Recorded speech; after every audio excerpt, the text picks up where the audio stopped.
Bonjour. Avant de partager mon poème Mes mains ouvrières avec les images puis les peintures que j'ai fait pour ce poème, je voudrais partager un peu les contextes dans lesquels il est né ce texte. Pendant l'année 2020, on a vécu et souffert de la pandémie, la COVID-19.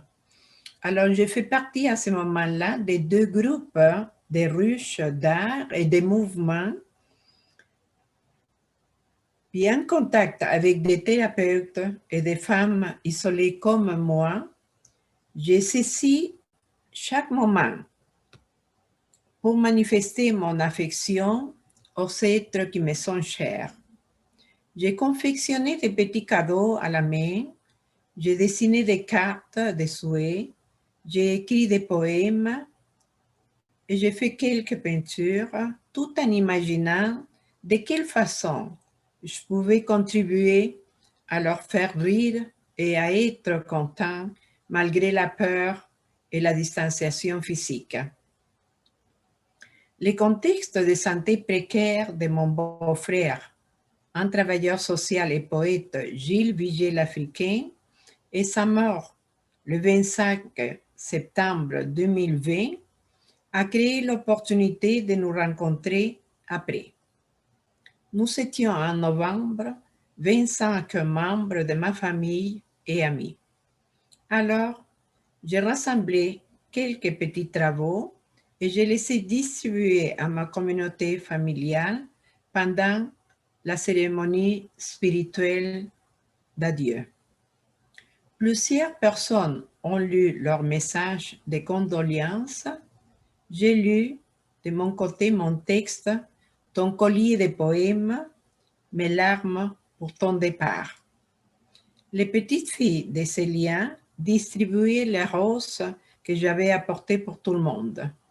Après, ma sœur et moi, nous avons dansé tandis que leurs enfants jouaient de la musique et nous lui avons offert à Gilles une dernière fois notre énergie de vie pour son passage à la terre. Maintenant, je vais lire mon poème Mes mains ouvrières. Heureuse et matinale, elles affichent leur grâce. Sans que je m'en aperçoive, elles prennent des crayons de couleur et elles donnent de la beauté aux fleurs de mes amours. Un poème accostiche pour mon frère aîné Snowell devint vers affectueux dans son octogénaire le 10 novembre.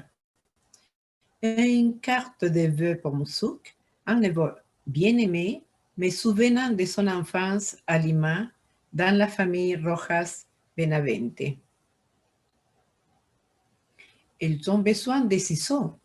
Ils découpent du carton bleu clair et dans un mouvement rapide, ils forment la girouette. Les quatre coins de la vie, quatre directions à ne pas manquer. Bleu sur le nord, rouge au sud, blanc à l'est et l'argenté à l'ouest. La bannière contient des signes, une feuille d'érable sur le front, la laine de la bigogne au cœur, la neige depuis octobre dans les membres et le désir de pace, paix au moment du décès. Elle enfile agilement, en parant sur le ruban bleu, les lettres de nom de mes petits-enfants Léonard et Victoria et les 5 petits-enfants de ma sœur Célia, veuve, comme les colliers de leur cou ont l'air heureux, ou le bracelet au poignet portant son identité avec admiration. Ils sont sortis furtivement dans le jardin le dimanche et ils ont collecté 25 liasses de lavande parfumée. En papier cellophane transparent, ils ont emballé les offrandes avec une rose rouge dans chacune d'elles pour les familles ou les amis. Nous disons adieu en levant haut un bouquet, bougeant les hanches, les épaules, au milieu d'une danse afro-péruvienne avec Célia, tandis que ses fils Musouk et Kuyak, ils tambourinaient avec leur âme les cajones péruviens qui pleurent une samacueca pour leur père, notre bon Gilles, endormi pour toujours. Fatigué de tant de travail, je les pose sur mes genoux à mes deux mains ouvrières qui deviennent deux étoiles errantes avec ces 10 fourmis satisfaites. Je les aime encore plus maintenant, tandis que j'ai pris éloigné du monde en dégustant la douce liqueur de la nostalgie dans ces dernières années où les feuilles de l'automne tombent jaunes et sèches l'une après l'autre sur le sol.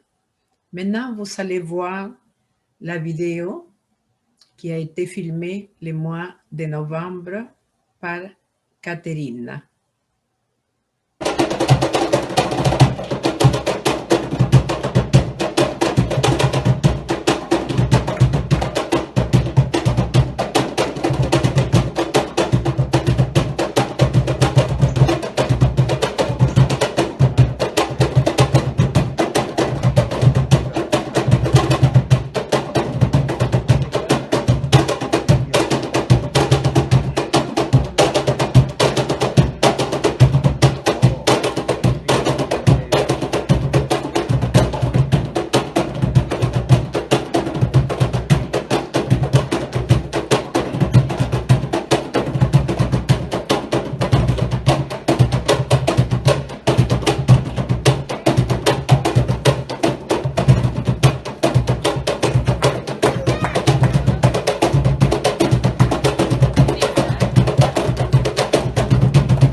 Merci beaucoup.